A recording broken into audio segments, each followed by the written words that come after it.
Hey guys, welcome back to the channel. Today I'm going to stack some firewood.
And you're wanting to sell firewood, there's a couple ways that if I was starting out, how to get rid of, there's several different ways you can get rid of wood, or you're trying to sell wood.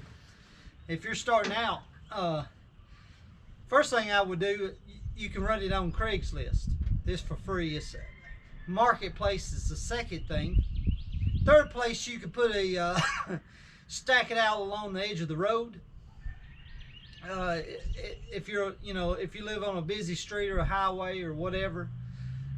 The fourth thing you can do if you're trying to sell it, you can go to gas stations and ask them to sell bundled firewood. They all the time looking for that. Or if there's a campground near you, you could always approach them for to sell firewood also. But there's tons and tons of ways to to get rid of it. If you sell it by the bundles, you'll get more money. If you can put 4 or 5 sticks in a bundle, or 7 sticks, whatever it is, break it down. Or you can go to Amazon, and I think they got little bags that has firewood written on it, and you can sell it that way. I do this for several reasons. A, I got an endless supply of wood, and I got to get rid of it. B, it slows down for us in the wintertime. If you're cutting trees or doing stump grinding, whatever, it slows down. As soon as winter hits, it's like a spigot. It just turns off. It just turns off. I mean, it's very, unless you got a city contract or a municipality contract, it's hard to keep busy, through the wintertime, grinding stumps and doing tree work in general. You'll usually do trim jobs in the wintertime, or a lot of people want you to top trees, which is not good, but they'll want you to do that. But overall, plus I don't like working in the wintertime. I'll just tell you straight up. I don't like working in the real cold weather. I don't care for it. So it's not, I just don't. So this, if I split enough wood during the spring and the summertime, I won't have to work through the wintertime. I just go out there, have it already stacked, and the people, we throw it in their truck, and that's it. Or I go and they pay me to, during the wintertime also to deliver it.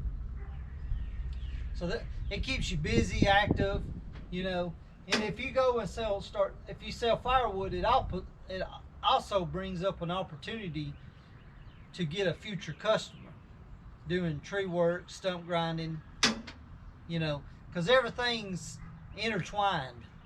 You know what I mean? I mean, like, you never know who you're gonna meet. You never know, by just helping somebody out. Tons and tons of times I've gotten calls where people, their furnace or their electric,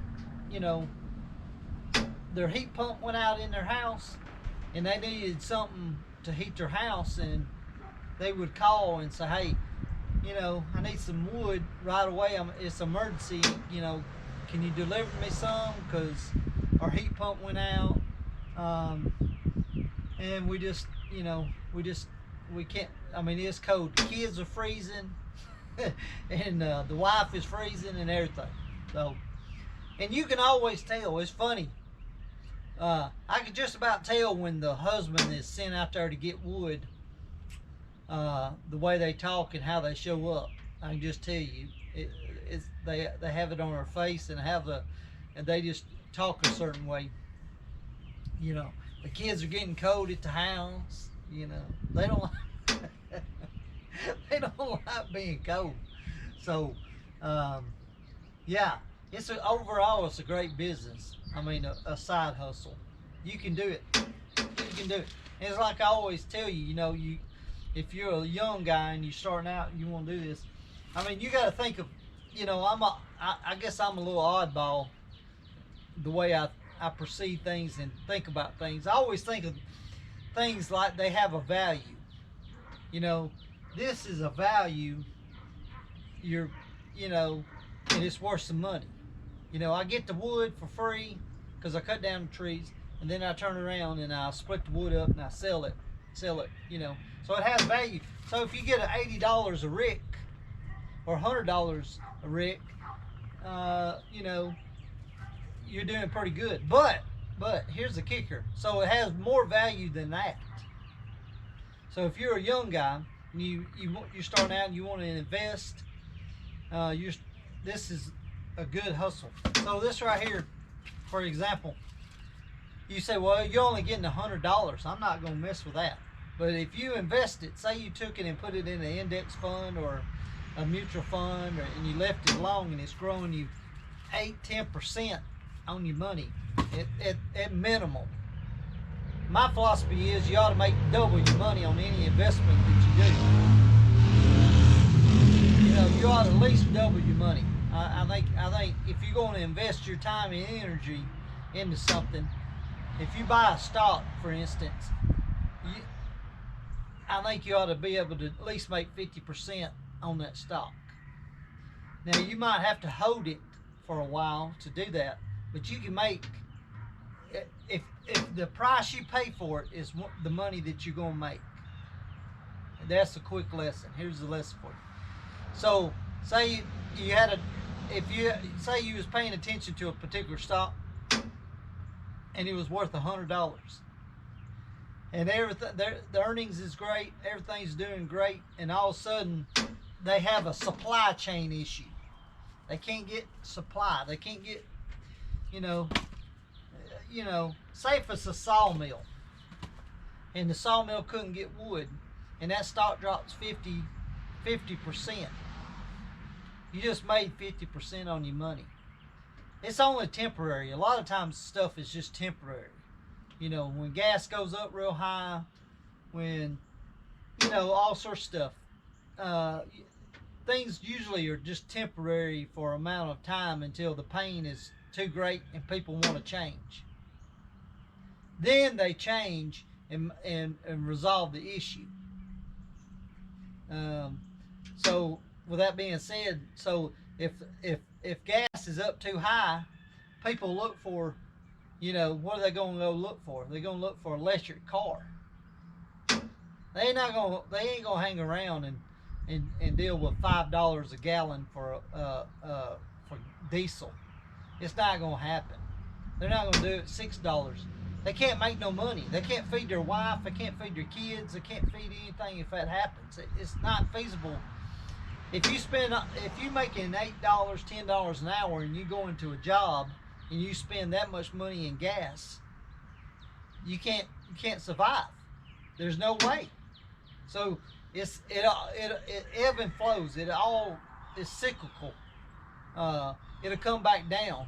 But when it's up high or down low like that, when it drops 50%, then you pick up something.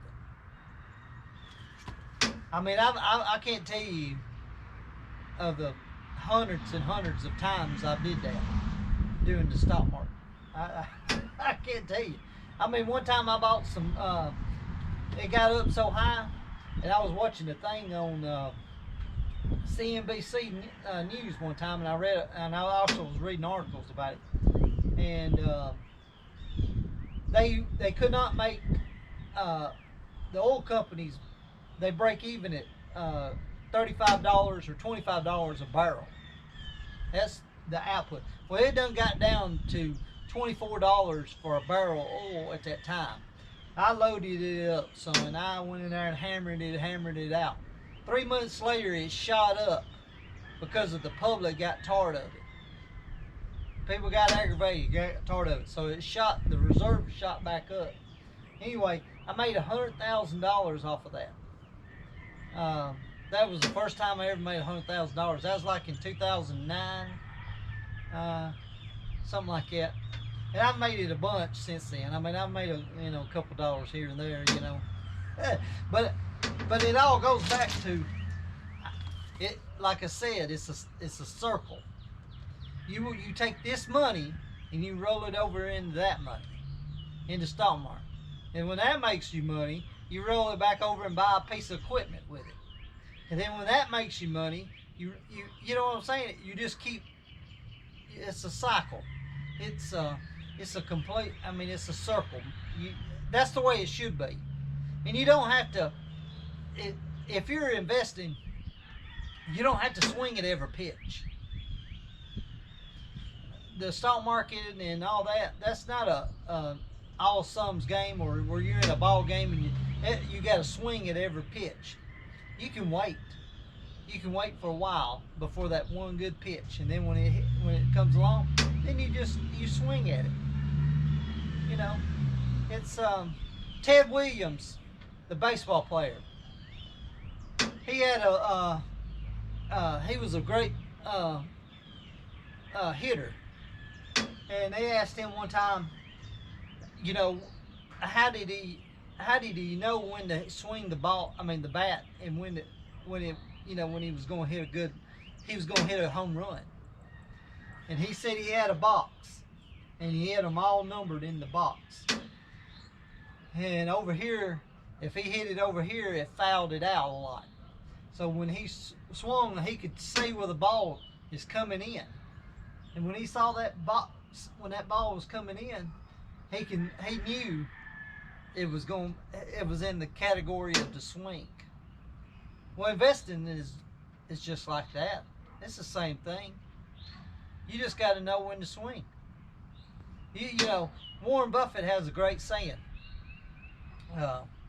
He has a great saying. It's called, you need to be fearful. You need to be greedy when people are fearful, and be fearful when people are greedy.